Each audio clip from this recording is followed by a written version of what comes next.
Buenos días, Professor Renata Keller. Welcome to Conversatorio Cubano. It is really an honor to have you here, especially on the cusp of the publication of your second book, which is called The Fate of the Americas, the Cuban Missile Crisis and the Hemispheric Cold War.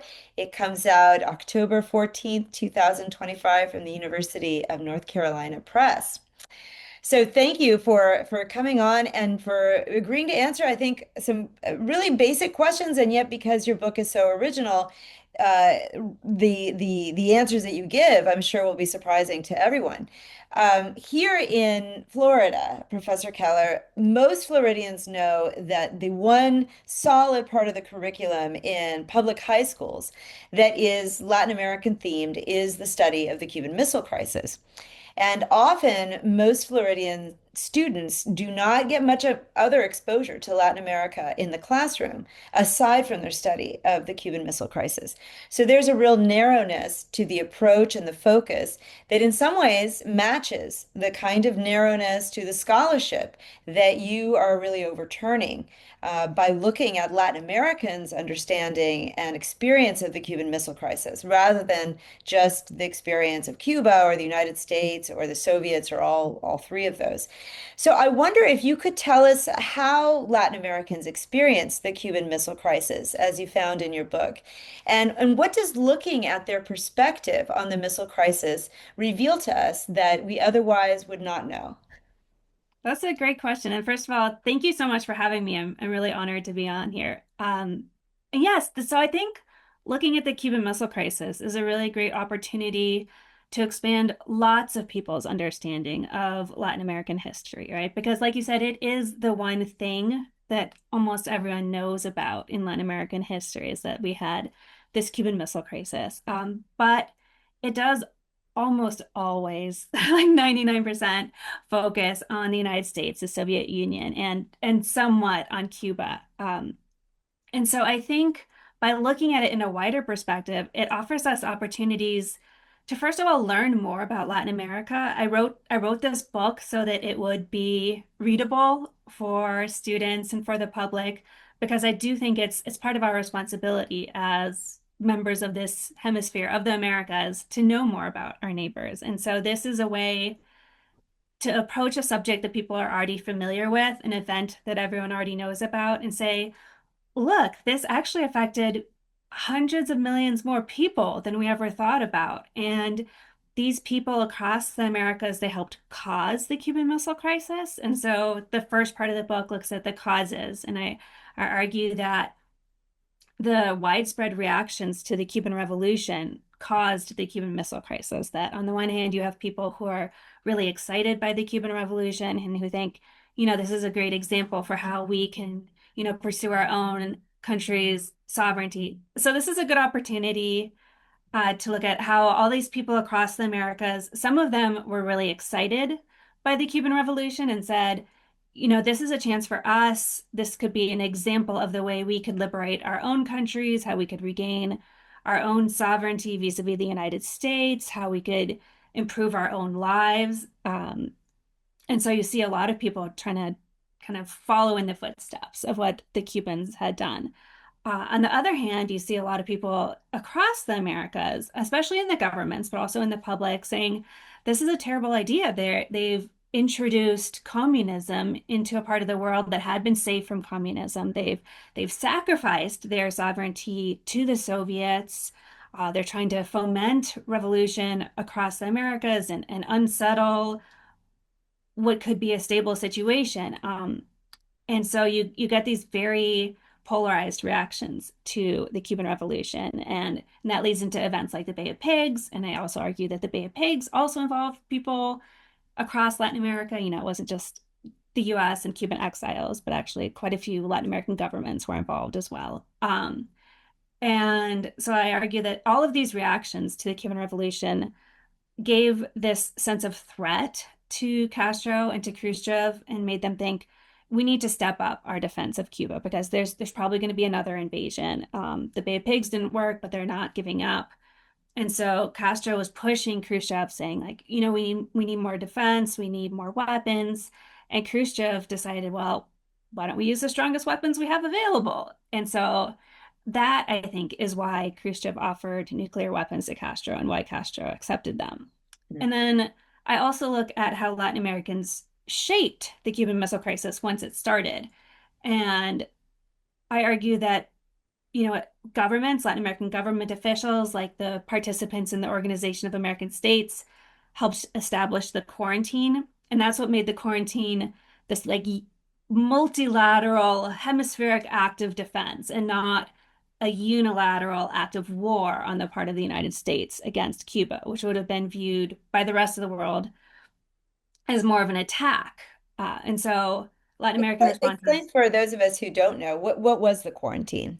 So the quarantine was, so Kennedy decided once he found out about the missiles in Cuba, there were these various options, right? So they could bomb the missile sites was one option they discussed. Another option was a ground invasion. And then the third option was setting up, they called it a quarantine. Other people called it a blockade. So a naval quarantine or blockade around Cuba to prevent Soviet ships from bringing more weapons to the island. And so they said, Soviet ships are not allowed to cross this quarantine line, and we demand that the missiles that are already there be removed. So it's kind of a two-part thing that like no more missiles, but also get the ones out that are already there. So they set up this quarantine, and it was actually an inter-American quarantine. So most of the ships were from the United States, but Argentina sent two destroyers. Venezuela also contributed some submarines. Argentina sent airplanes. A lot of countries offered bases within their territories to help support the quarantine effort. And so you get this, and it looks better to the rest of the world to say that everyone in the Americas agrees that the missiles are not acceptable. Instead of just making it be a US-Cuba issue, now it's saying Cuba's the outlier. The rest of us agree that this is not what we want in our hemisphere. And so that was one of the very first steps in resolving the missile crisis, having it be this kind of peaceful quarantine rather than an invasion or a bombing. And then Latin American people also were very much involved in how they thought about the missile crisis and how they decided to portray it. And you get these massive protests, again, across the political spectrum. So thousands of people marched in support of the quarantine in Costa Rica and saying, like, the missiles are a huge threat to world peace, to our security. We support the effort to get them out. But then you also get thousands of people marching in Argentina, in Montevideo, in Brazil, these massive protests saying that no, like this is an attack upon Cuba's sovereignty. Cuba has the right to defend itself. They've already been attacked once at the Bay of Pigs. They should be allowed to use whatever means necessary to defend their country. And so you get massive protests, you get acts of sabotage. People are attacking U.S. businesses, bombing them with Molotov cocktails. Some Venezuelans blew up U.S. oil rigs. And so you get this rising amount of response and actually violence across Latin America, which is a huge contrast to kind of how we've always seen the missile crisis as like two people sending notes to each other, right? Like Kennedy and Khrushchev exchanging notes. It's a really different story if you look at what happened in Latin America. And so this rising tide of violence, I think, pressured Kennedy and Khrushchev to say, like, we really need to resolve this soon before it gets out of hand. Um, and then finally, I look at how the missile crisis affected Latin America because we haven't really thought about that before, that it wasn't just an issue for the United States and Cuba, but it actually had really long-term effects for people across the region in terms of their international relations, in terms of their relations with their own governments and things like that. And so what I'm trying to do in the book is change how we think about the missile crisis, but also how we think about Latin America in general. Yes, and I think that you get us away from the great man theory or just the powerful man theory of how Mhm. history works. And that both of these great powers, in some ways, had to be accountable to populations way beyond their borders because of the nature of the paradigm, the Soviets versus the United States.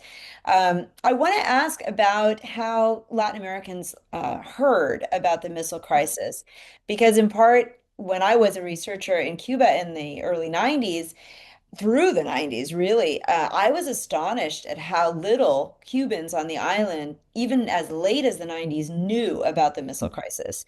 They called it, and they still call it, La Crisis del Caribe, which is the Caribbean crisis. There's no missile in the in the title. And, Fidel had held a conference in 1991 to which he invited Soviets who had been participants in the process of the missile crisis. Little word of that got out, really, on the island. And then the Soviet Union collapses shortly thereafter. And it wasn't until 2001, 2002, when again, we had another conference. And at this one, both Soviets or former Soviets at that point and American officials visited. And that made the news. And oddly enough, as I often like to say in my classes, I was on the island at the time. And the way in which the Cuban government chose, it seems, to explain in shorthand form what the Cuban Missile Crisis was about was to air an American Hollywood movie called 13 Days, starring Kevin Costner. And they did it like 4 or 5 times within 2 weeks. I mean, it was like, it's ridiculous. So, without necessarily asking, because I don't know that you have a direct experience like I did of Cubans on the island discovering this history, it is really pertinent to know how Latin Americans found out about the missiles. And did they trust, the U.S. accounts, the U.S. media as they depicted the situation?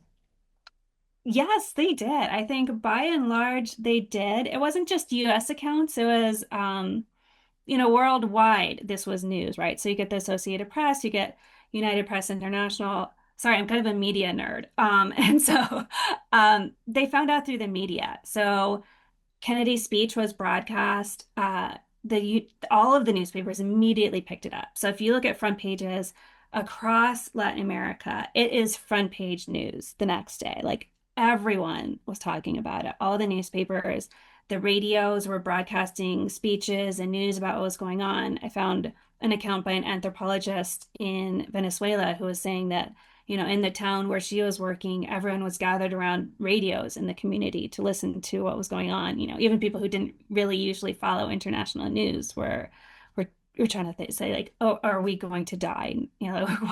What's going to happen to us? And so it was all over the newspapers. That's where I got a lot of my information.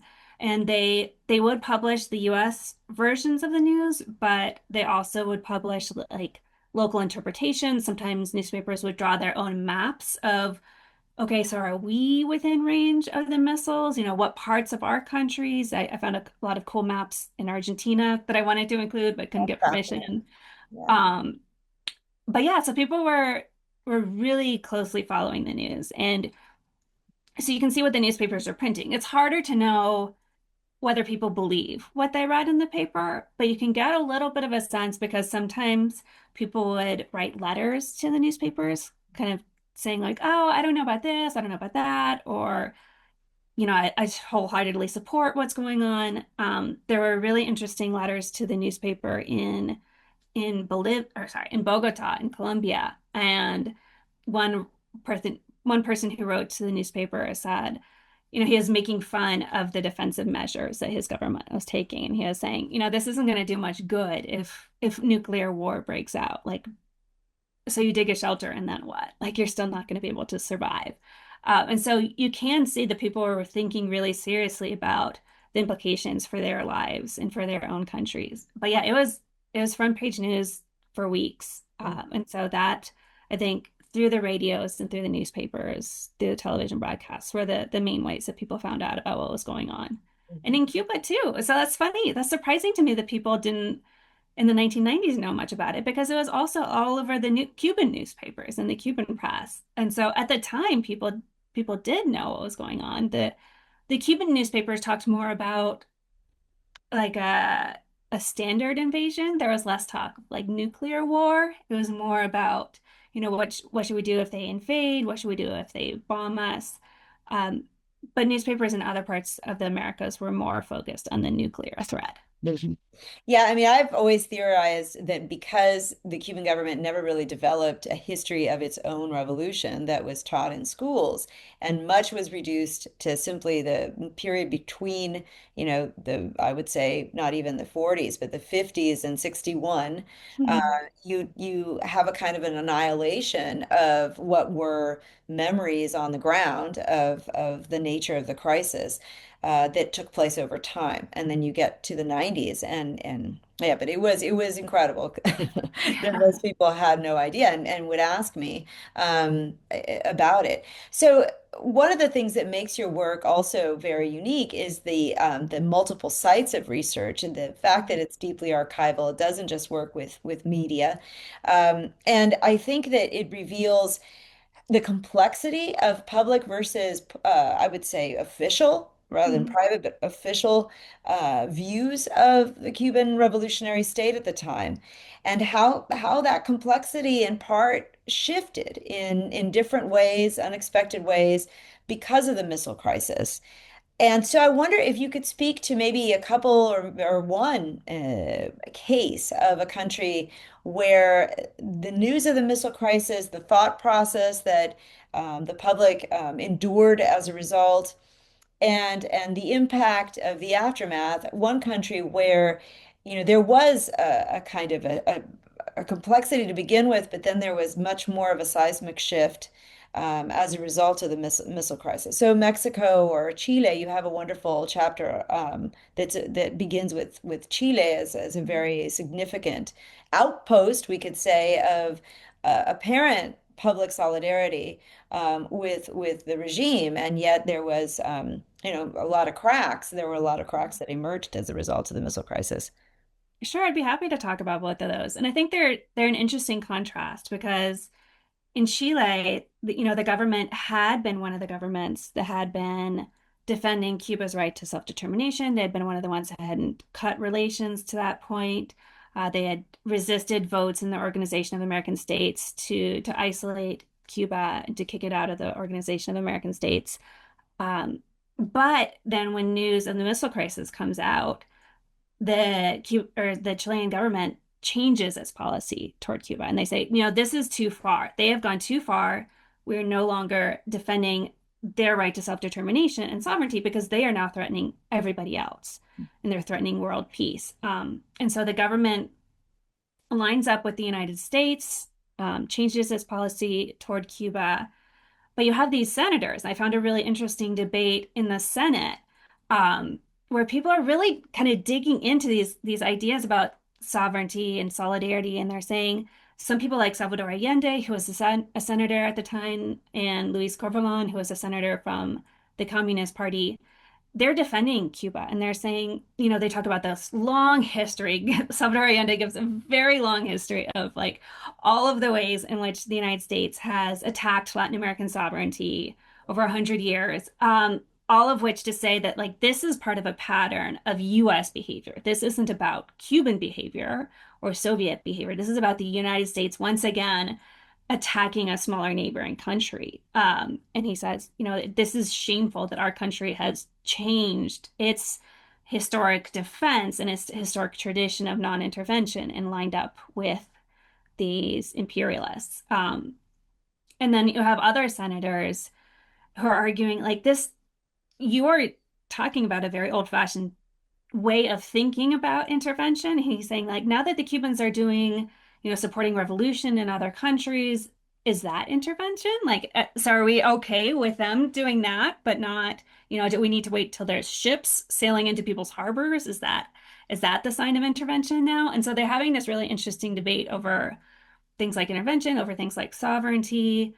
Um, but they're saying that like we're not just going to agree with what the president and the foreign minister decide. Like we have our own positions that we're going to put forward and push for. And then you also have big marches along Santiago's main thoroughfare, the main street, Bernardo O'Higgins Avenue, and so you also have Chilean people taking to the streets and arguing that, this march in particular, the biggest one was pro-Cuba and saying that we need to stand up and show solidarity with our Cuban brothers who are being attacked and Chile could be next. Like if we're okay with the United States setting up quarantines around Cuba, what happens when we do something that they don't approve of, which was kind of prescient, given what happened in the 1970s when Salvador Allende was elected president.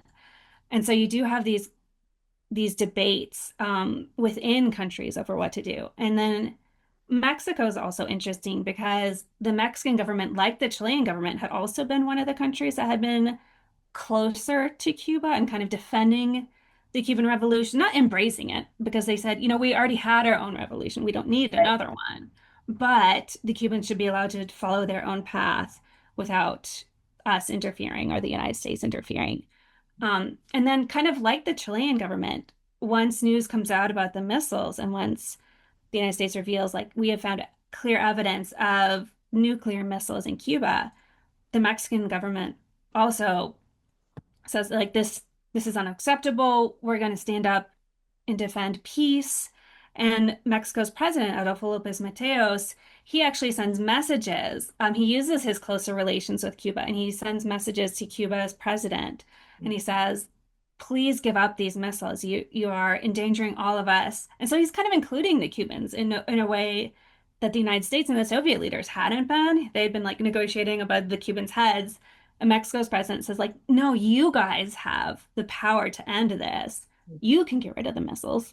Please do that. And then in public, the Mexican public doesn't have these big protests and demonstrations and outbursts of violence that you see in a lot of other parts of the Americas during the missile crisis. And I think part of that is because it's hard to kind of contradict a president who's saying we're fighting for peace. Right. Like it's hard to be like, no, we want war. The Mexican Right. public doesn't have these big demonstrations. There were a few attempts to organize big meetings, but the security services I found in Mexican archives when I was researching my first book reports about the security services like tearing down banners and shutting down any attempts to hold meetings, pro-Cuba meetings, during the missile crisis. And so it also gives you kind of a look on how closely Mexico's government monitored what was going on among public reactions and how carefully they managed the public image of their response to big events like the Cuban Missile Crisis. Yeah, one of the clear implications that I had not considered until I read your book was that, in fact, had the missiles not been withdrawn by Khrushchev, then the United States would have been looking around to see who were Cuba's allies, And, Mhm. if you're sitting in Mexico City, or the presidential palace in Chile, you might very well say to yourself, wow, we have to prevent the United States from making the calculus that we could be a target. Mhm. Because we have allied ourselves with Cuba and therefore with the Soviets. It's really an extraordinary, leap that you make and that you force us to make that I think a lot of us just didn't want to. I mean, as Latin American is, we hadn't considered these kinds of factors. And again, the importance of that moment. I think it's really a wonderful book, and I appreciate so much your sharing your thoughts with us and giving us a taste for what is to come. Please get the book, all of you out there. And thank you so much, Professor Keller. Thank you for having me. It's so much fun to talk about the book.